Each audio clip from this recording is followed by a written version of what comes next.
I talk about comics a lot on this channel, and read even more in my free time, so I figured that the best way to learn about comics was to make one myself. That's right, I'm starting a webcomic. I know a single webcomic is not the same as a 20-page print publication, but I figure it'll give me a deeper understanding of the artwork and paneling, if nothing else. That's why the main thing I'm starting with is character designs. I cannot draw very well, so this is my first real foray into digital art tools and visually designing characters. I do need a story to design characters for, so I decided to shelve the long running I've had in the back of my head for years and go with something simple. A comedy strip about a group of socially inept, slightly too confident mercenaries set in a high fantasy world. Essentially, each strip would be another mishap in their ongoing travels. I knew I wanted 4 characters, 2 male and 2 female, and that I wanted each of their head silhouettes to look visually distinct so the reader could tell who they were looking at up close even with my simplistic artwork. I settled on a human with short hair, a flower person, a bat person, and a cat person.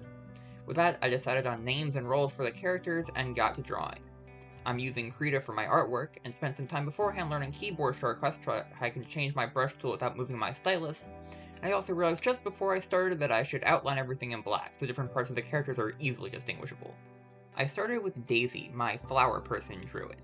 My intent was to make them a sunflower, but sunflowers have lots of these triangular petals that were going to be hard to draw, so I shifted to a smaller set of more rounded petals that would be easier to replicate. Her body is mostly a skinny stalk with stalks for arms and leaves for hands and feet.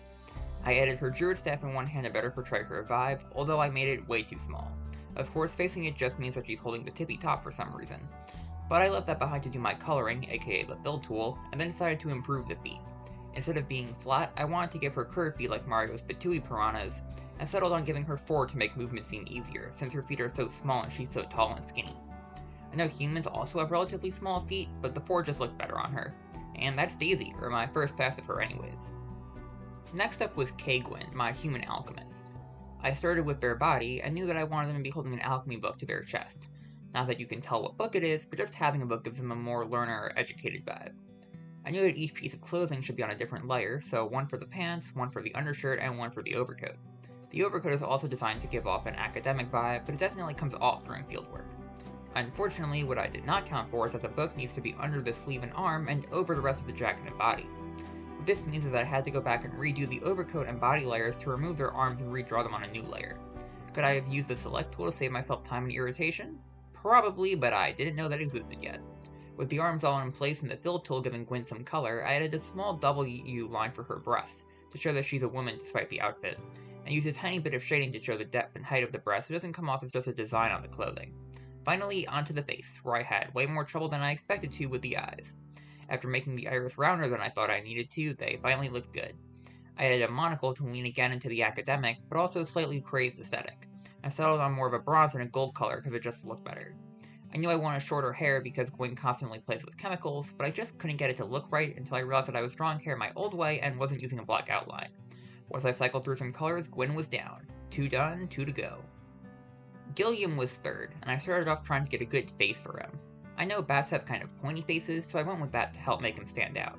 I also decided that I wasn't going to give him real bat arms where the hands are attached to the wing because that makes them functionally useless for anything other than flying. So my bat people look more like gargoyles. The wings were a pain because I just couldn't figure out how to draw them, and because my screen is too skinny for the wings to be at the size I wanted, while Gilliam is the same size as the others. So I shrunk Gilliam down in this image to make the wings fit. He's still human-sized though. For clothes, he wears essentially leather underwear with knee-high socks so he's more aerodynamic, and he just wears a sideless tank top since sleeves won't fit around his wings. So it's just a piece of cloth with a hole in the middle where his neck goes. And I opted to make it a navy blue to fit with his dark color scheme and give him more stealth when flying at night. The last of my main cast was Leon, who was also pretty easily. I learned to not make people cross their arms. His ears are based on a caracal to help him stand out amongst the other catboys in fiction, and to make his ears more distinct in silhouette. His clothing is also simple, just a leather breastplate over some pants and the same undershirt that Gwen wears. He's also got some joint guards for protection, which I slotted into place with the select tool. The hardest part was the coloring, as I didn't want to give Leon the same color scheme as Gwen or Gilliam. Eventually, I settled on a gray cat color for the fur and basic light brown for the leather. I tried giving him a symbol on his chest plate to add some detail, but I couldn't find anything I liked, so I left it blank for now. Maybe he'll get something later. And that's the main cast of my comic, the eponymous Marks of Myrrh.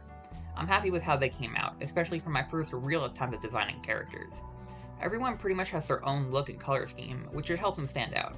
I also learned a lot about digital art, like how everything should be on different layers. I've been keeping the head and body on the same layer, but I'll probably start changing that so I can put clothing under the head but over the body, especially on Gilliam. It's either that or give everyone a neck, and that's too much work. I also just realized, as I'm writing this script and using Gwen's nickname for the first time, her and Gilliam have names that start with the same letter, which will make them harder to differentiate at a glance in writing, so I'm changing Gilliam's name to Terry. And with that, I'm ready to start working on my actual comic. I plan to document my drawing and writing processes as I go, like I did for these character designs, and let you guys know how it goes, so that will be out when it's ready. I'd rather spend my time and make sure the comics are good instead of being rushed. In the meantime, I've been Raventry, and thanks for watching.